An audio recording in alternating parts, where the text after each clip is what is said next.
Got a question for y'all. Three questions actually. No. Oh, thanks.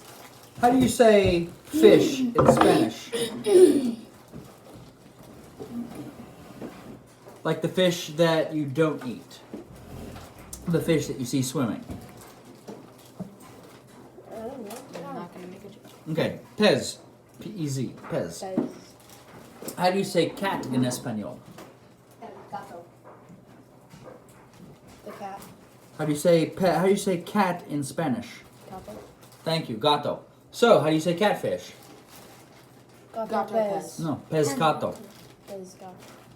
Pesgato. Oh, I get it. Pesgato. Yes, pesgato, catfish. So they took the word for fish and the word for cat and they made catfish out of it. Anyway, just Fish cat. one of those thoughts there that I thought I would share that I thought was kind of cute.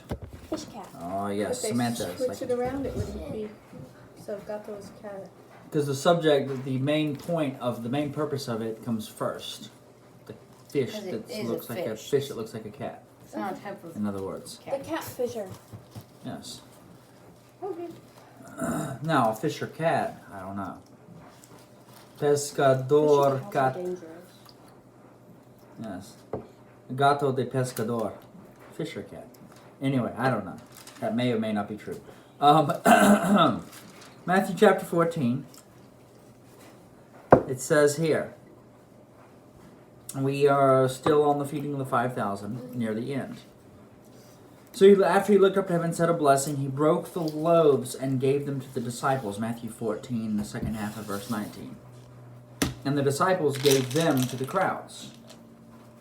And they all ate, and they were satisfied. And they took up 12 baskets full of the broken pieces left over. And those who ate were about 5,000 men, full-size, full-grown men, besides women and children. So, if you consider the fact that they had women, double that, 10,000, then you consider that each of those families, being Orthodox Jews, had 10 kids each. So, add another 100,000. 120,000. 12-member families. Big oof. Yes. Something like that. 60,000 to 120,000. So, lots and lots of people. So, 1/4 of the total number of those men that went out of Egypt during the Exodus. 600,000 men on foot. Actually, 603,550 according to some estimates there. Anyway, so, here's the kicker. They all ate and were satisfied. And these full-grown men, these women, these children that have hollow legs, that are teenagers, that are growing up, that need 8 servings of cheese grits. Then they find out that they like the cheese grits. Mom, I don't like fish. Jesus with the fragrance anointing touches the fish. You're going to like anything he cooks, even a bowl of termites. Yum, yum. Not sure I would go that far. And they all ate and were satisfied. Now here's the footnote that should really strike out to us. And they took up 12 baskets full of the broken pieces left over. They had leftover more than they started with. It's awesome. So the disciples, if there were 12 of them, each picked up a sack lunch for the road. Sack of one. Oh, I never thought of that. That's good. Wait, what?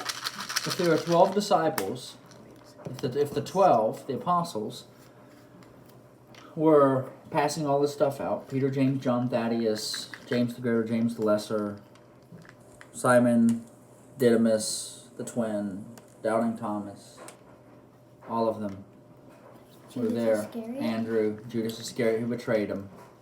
Jesus provided a sack lunch for the road for his 12. Oh, because there were 12 leftover baskets. Bingo. That's awesome. Never thought of that one. Not awesome. It's amazing. Yeah, so I picked that one up from my ex-pastor from DeLand, Florida, when I was in college about 20 years ago. And it was just like, it's always stuck out. There were 12 baskets full. Jesus didn't just think about the crowds, he thought about the fact that the 12 were going to need a meal while they were discussing what happened, and they were going to have the object lesson there in front of them. They would be eating the object lesson. Eat the lesson. Literally. Eat the lesson. So he took a boy's sack lunch, made a feast for 5,000 full-grown men with their kids and their teenagers who had hollow legs. Dad, can I have thirds, fourths, fifths, eighths? No more. I'm done. I'm good. Okay? I'm saving room for chocolate. That's about it.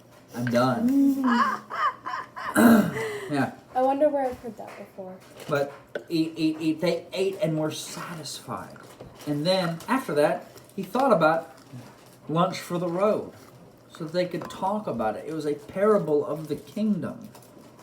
He talks about the woman who hid some leavening in 3 measures of flour. And the parable of the dragnet with the fish. Same concept. So, he was doing kingdom parable here. They got to talk about it for days, weeks, months, years after the fact. What's up, though? The parable of the dragonette and the fish. I haven't heard that one. Oh, it's on the database. It's in the library on YouTube. So you go look, go find it, and we'll get to have you cover that. Okay. So, You're not allowed to watch YouTube. you're allowed to watch my channel. We'll have that conversation. We're good. Okay? Breathe. Sure.